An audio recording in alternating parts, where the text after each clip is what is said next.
I get the comments my entire life about how good my scores look.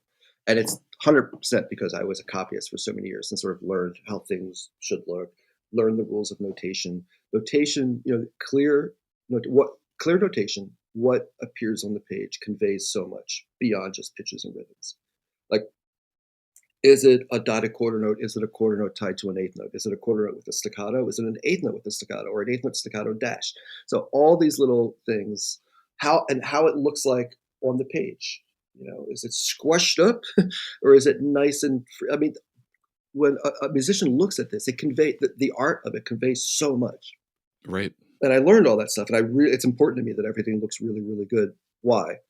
I'll tell you what. The benefit is you will save rehearsal time. There will be no questions. The clarity is there, and people can rehearse it without having to wonder, I wonder what the composer meant here. So not just that, but they also know how to interpret. I'm big on, like, interpretation is important for me. And I don't know why musicians today feel like, composers that write music today, it's in stone and it says quarter note equals 128. We have to play it at 128. Yet when they play Beethoven, they have much more freedom. So I think I set up the score so that there is interpretation available. Like, my scores never say quarter note equals 128. It'll say quarter note equals 108 to 132. CA approximately, and then plus or minus. So, like, I try to set up the score in a way so that it allows for interpretation, but it also allows for clarity so that they can understand what they're playing, how to play it, and how to interpret what they're playing. And there's no questions about it. In the end, it just saves you get more rehearsal time, less talking about the music in rehearsal and more rehearsing. So in the end, Yeah. you have, right? So, and they tell me all the time, I get like, your music looks so good. Page turns, simple thing like page turns can save, like, they don't have to, like, to think about where the page turn is. And if you've written so much music in a part that there is no page turn, then you up. Like, you got to, like, change that. Yeah, right. There's a practical reason for that, and people cannot play, for more Exactly. than 2 or 3 pages without having to breathe or stop their arm from moving. So, like, a page turn there's a practical reason. So I think about things like that. I have to evangelize here for a second. I'm a big fan of writing in page turns, even though like practically everyone I see performing now has an iPad. And it's kind of like it doesn't matter to them, but it matters to like the one person who might be playing like a printed score. Well, To me, it matters in other ways. I mean, iPads, you see it more and more. I don't see it as much as you see it. Like, I definitely see it in younger players, but yeah, I haven't been to an orchestra concert where they've been working on my music that they actually use iPads ever at all. To be honest with you, it's all paper. But younger groups, chamber music groups, which is largely what I work with, at least chamber music groups, the younger ones use iPads, and the old folks like us use paper and a few iPads. But even if it's an iPad, you're looking at a single page, and it's different than 2 pages with a page turn on the bottom right. It's a different interpretation, and you still have to click the button. You still have to hit the foot pedal and go to the next page when you want, or the bottom staves and the top staves. It's a different way of reading it. Whereas printed 2 pages, you see everything. You don't have to worry about that.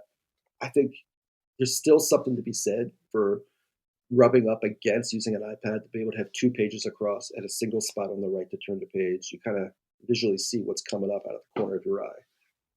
You know what yeah, I mean? And there's a less frantic way of interpreting that. yeah. I feel like in our compositional settings, whether that's academic or otherwise, I don't feel like this is discussed enough. Like the psychology of reading music. And so I'm glad that we're talking about it. No, I talk about it. Yeah. So yeah, Yeah. but you're right.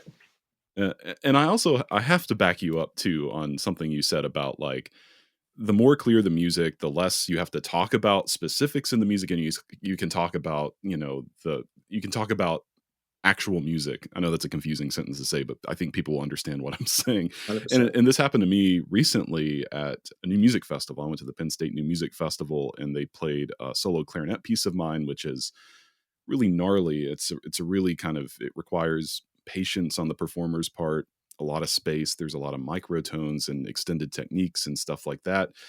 And I had 2 chances to work with the clarinet. It was a graduate clarinetist too, which made it even more impressive the way she played it.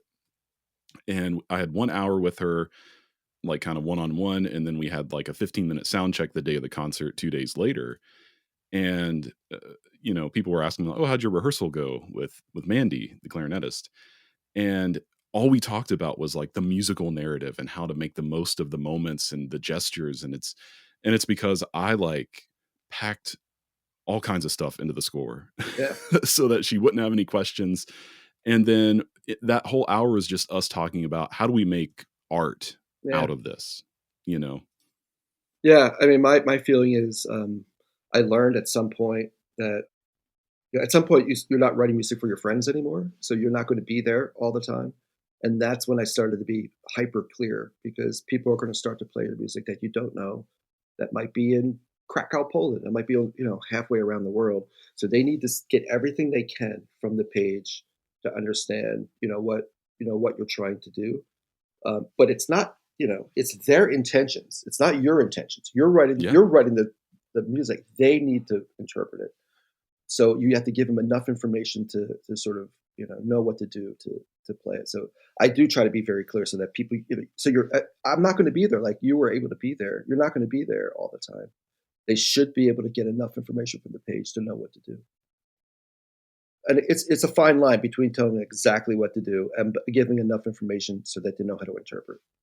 Yeah. And that they can like kind of take ownership of it themselves. That's what's important, beyond. Yeah. because that's when the magic happens, Right. And I sometimes just one word is so important, Mm. You can say funky, you can say clear, you can say bright, or you could put tenuto, accent, dash, dot. I mean, and then a slur and then a dash slur. I mean, you can put a lot of stuff in there, or you can just say funky, or for a string player, off the string. Like, well, they know exactly what to do.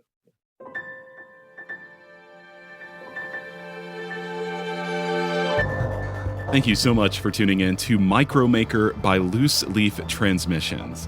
We hope you enjoyed this brief glimpse into the inner workings of the creative life. If this resonated with you, be sure to check out the full conversation on Music Maker with Tyler Kline, a podcast exploring craft and process, philosophy and inspiration, and the honest, often messy parts of being an artist, creative uncertainty, purpose and identity, and resilience. You can find Music Maker wherever you get your podcasts or by visiting musicmakerpodcast.com.